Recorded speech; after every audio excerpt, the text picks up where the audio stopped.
Kato Havas, welcome to Beyond Stage Fright. As a violinist and teacher, you've developed what you call a new approach to violin playing, which is an effortless, natural way of playing the violin to release tension and anxiety.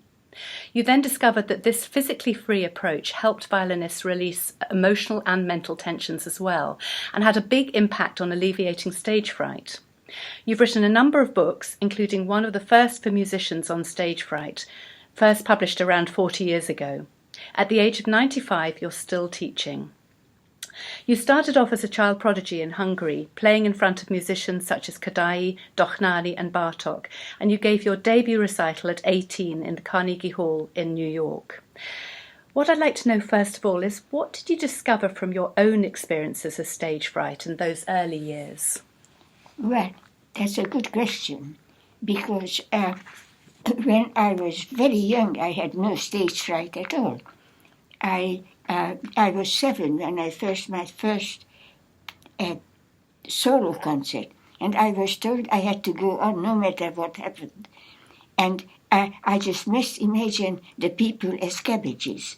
And when I came out, I didn't understand why I had to have for them cabbages. I wanted to play for them. I loved them. I wanted to show off. And lo and behold, the lights did go out. And I was told to go on no matter what happens. So I went on. And I heard the pianist says, most in Hungarian, oh, Istenem, my God, my God, my God. But I finished. And I loved the applause. I basked in it. I began to have stage fright when I entered the Holy of Halls, the Royal Academy in Budapest, and I was the youngest, and I had to be good. And until then, I just loved it. I didn't have to be good. And I was good. And at 18, as you said, I played at Carnegie Hall. But I thought this is no way to live. And so I had sense enough and got married and had children and withdrew from the professional world. And that's when I began to think, because with children, I didn't play. I was very happy to be a mother and be normal. And then it occurred to me, why did the Hungarian Gypsies, in my days, look so happy and played like angels? And the little village where I spent my summers, Chito, the leader of the gypsy band, and I made great friends. And I had to practice, of course, even then. And in the little summer house, I practiced in my baby costume. And I saw his dark faces in the bushes listening to me. And I pretended I didn't see him and picked up my violin and played Paganini. And then in the evening we had supper in the little inn where he played. And he noticed me, and he played like an angel.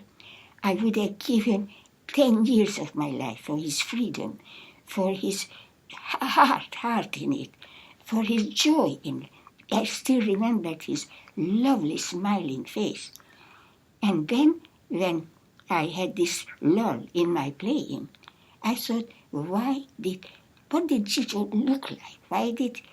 And I realized certain things, like, you see, we violinists, the stage fright starts really because of the unnatural movements we have to go through. When we pick up the violin, we have an enormous optical illusion.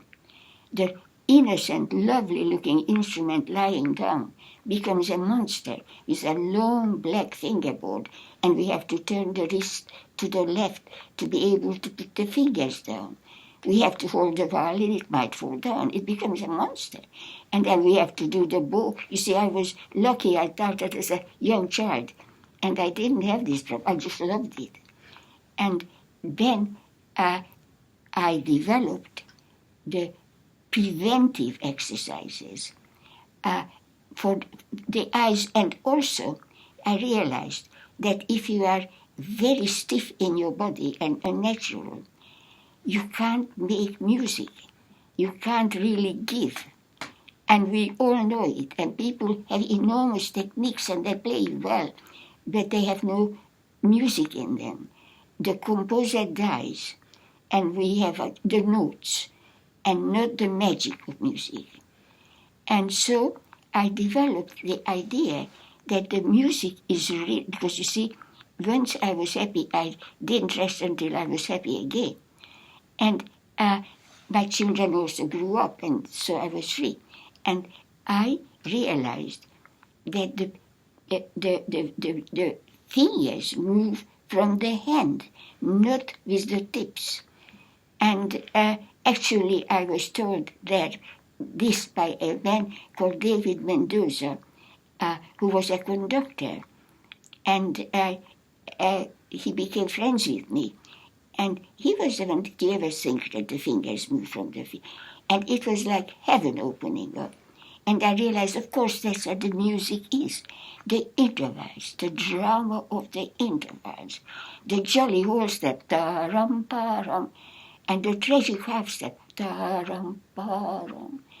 And we realized that there are only 3 intervals in the back of the hand.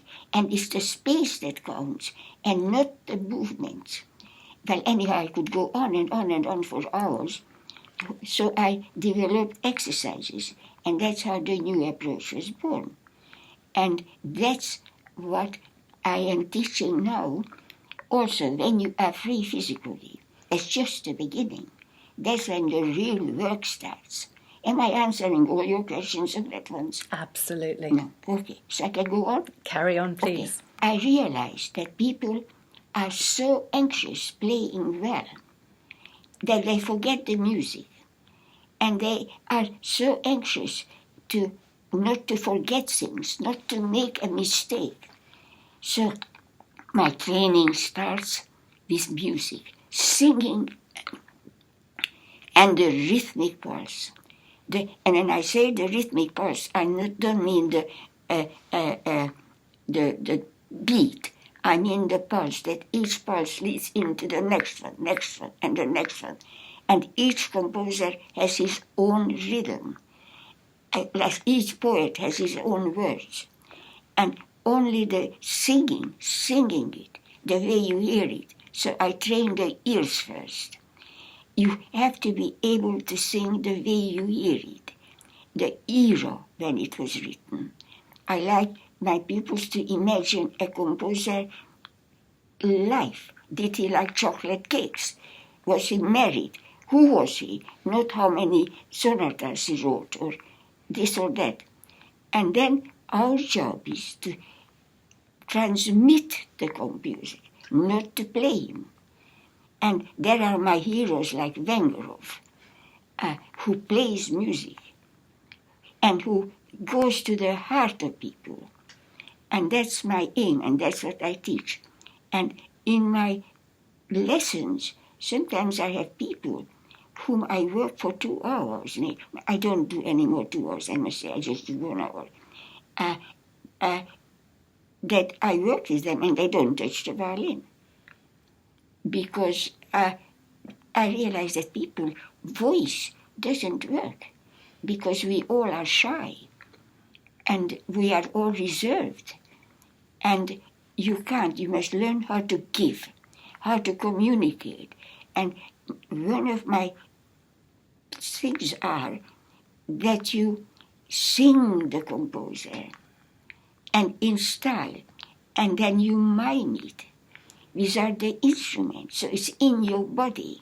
The point is that the instrument is a conveyor, a transmitter. So I make them sing to the left hand and mime the intervals. It's like a ballet dancer. So that each foot goes on only to the next one, and to the next one, and to the next one. And not hold it and shake it to make a lovely vibrato. And ask people, please make a mistake. I will love you if you make a mistake. But you see, if you do that with the left hand, and of course there is the bow of only that it comes from inside out and not pull the bow down and up. So everything is horizontal and moving and moving and moving. And if you do that, if you participate what comes in, you simply have no time for stage fright. You can't get rid of stage fright. We all have it, but you just don't have time for it because you anticipate instead of have time to think, I'm no good. Can I do it? Will I remember it? Will I make a mistake? You have no time for it. And that's my story in a nutshell. Why do you think so many musicians do have stage fright? Well, because of that. I don't know about other instruments, but I think the basic thing is because they have to be good. And they are terrified that they will make a mistake. And mostly they don't sing. They don't have an inner song. The instrument is just a transmitter. Horowitz said once that I don't know why they make such a fuss of me. I just hear it and my fingers do it. The music is there. And that's what's missing. And then, of course, you have stage fright because you are blocked. I remember you wrote about Chrysler and Heifetz. Yes, Chrysler.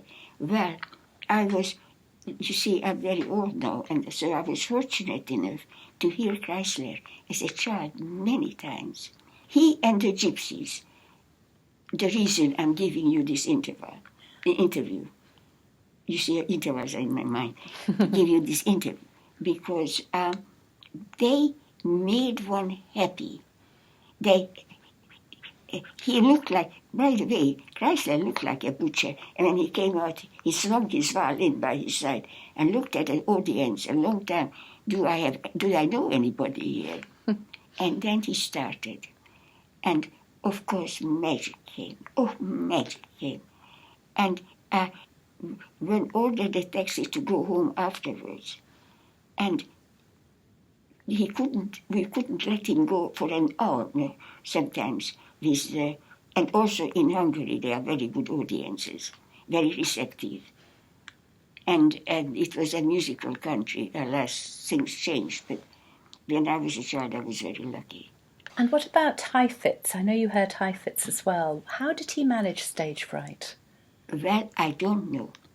All I know is, do you want a story? Yes. All I know is that Heifetz frightened me, because I didn't know how he did it. He didn't move me. He frightened me. He was wonderful. He was a king. And then it so happened, then his assistant, a woman, came to one of my workshops in America and wanted to come over to England to have a 12-lesson course with me. And while she was in England, Heifetz called her every day. He couldn't bear his assistant to have lessons with somebody else. And she said that Heifetz got up and practiced every morning before he gave a lesson. And he was a very unhappy man. He was a sacrifice to the violin.